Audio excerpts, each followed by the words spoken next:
Aujourd'hui, nous allons voir le chou-fleur béchamel. Donc, il faudra apprendre à faire de la sauce béchamel. Tout d'abord, il faut commencer par le chou-fleur en le nettoyant et en le coupant en morceaux et le mettre à cuire, soit dans une cocotte minute ou dans un grand faitout. Lorsque votre chou-fleur est cuit, égouttez-le et pendant ce temps, nous allons faire la béchamel. Dans une première casserole, il vous faudra du gros sel. Dans mon cas, je mets de la muscade et du poivre. Moi, c'est du poivre saveur. Et mettre, pour mon cas, 1 litre de lait parce que c'est un grand plat et que je sais que j'aurai assez de béchamel pour mon plat. Et à côté, une grande casserole, un peu plus grande que celle d'avant pour le lait, pour le faire chauffer, avec de la matière grasse. Commencez toujours par faire chauffer votre lait, pas jusqu'à ébullition, mais pour qu'il y ait au moins de la vapeur au-dessus. Et à ce moment-là, vous saurez que le lait sera assez chaud pour le mettre ensuite sur la préparation qui servira à la béchamel. Voilà, je ne sais pas si vous l'apercevez un petit peu, mais le lait fume. Pensez à le brasser régulièrement pour pas que ça prenne. Et ensuite, vous pouvez l'arrêter ou alors échanger avec la casserole à côté pour faire fondre la matière grasse et la faire chauffer. Mettre de côté le lait chaud et faire fondre la matière grasse et la faire chauffer.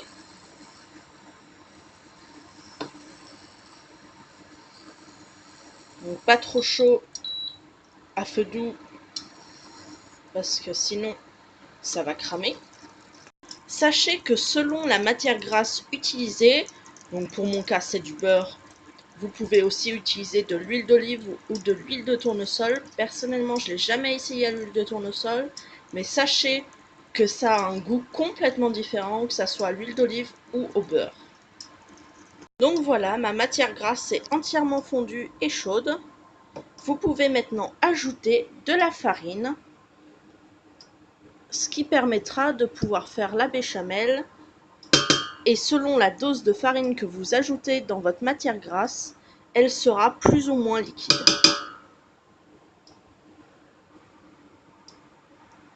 Mélangez ensuite votre farine avec un petit fouet pour qu'elle s'incorpore dans votre matière grasse. Ça va donner une petite pâte. Donc plus la pâte sera liquide, plus votre béchamel sera liquide. Plus il y aura farine, plus la pâte sera épaisse et donc votre béchamel sera épaisse. Tout simplement. Essayez de casser un maximum toute la farine pour pas qu'il n'y ait de grumeaux. Parce que avoir des morceaux dans une béchamel, c'est pas agréable. Lorsque toute la farine est bien incorporée à la matière grasse, sans grumeaux, vous pouvez alors augmenter un tout petit peu le feu pour qu'elle commence à cuire un tout petit peu. Et vous pourrez ensuite ajouter le lait au roux, parce que de la farine avec de la matière grasse s'appelle un roux.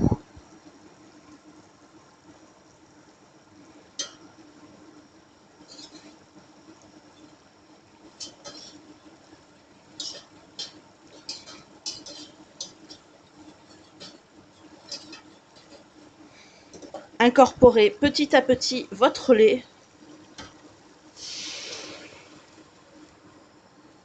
et brassez constamment avec un fouet. Vous voyez, ça fait déjà une pâte.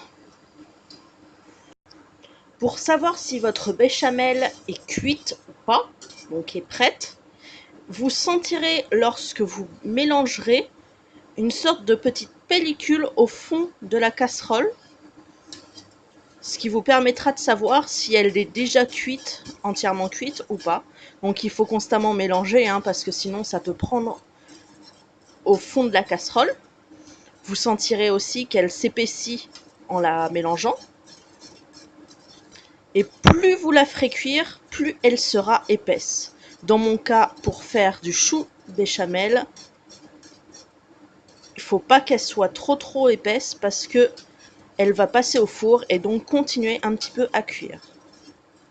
Selon les envies et les goûts, vous pouvez rajouter de l'emmental dedans. Et nous, on en met parce que ça a un peu plus de goût et c'est meilleur.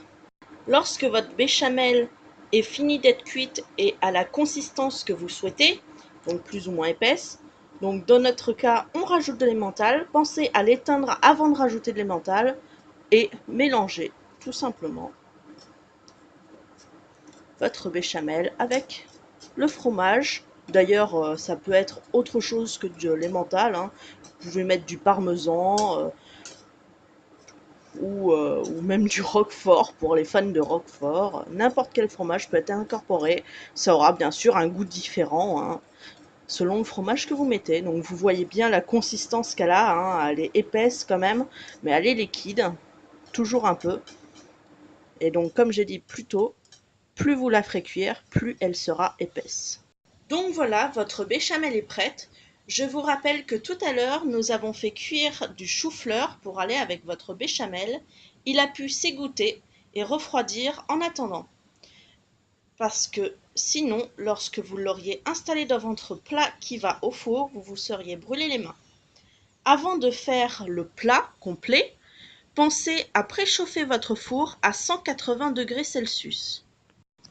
Commencez par installer votre chou-fleur dans le fond de votre plat en le répartissant un peu partout, pour qu'il y en ait partout bien sûr, parce que sinon, quand vous mangerez votre plat, si vous n'avez pas de chou-fleur, ça vaut pas le coup. Donc voilà, votre chou-fleur est entièrement réparti dans le fond de votre plat. Maintenant, vous pouvez ajouter la béchamel dessus.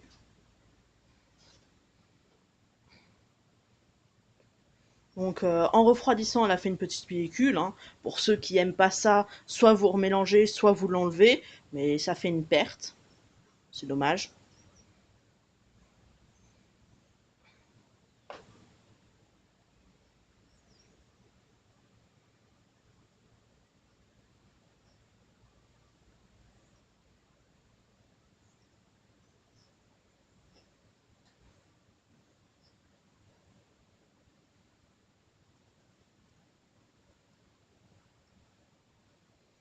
Pour éviter un minimum de pertes, parce que vous voyez que tout ne coule pas forcément bien et qu'il en reste quand même dans votre plat, pensez à utiliser une maryse.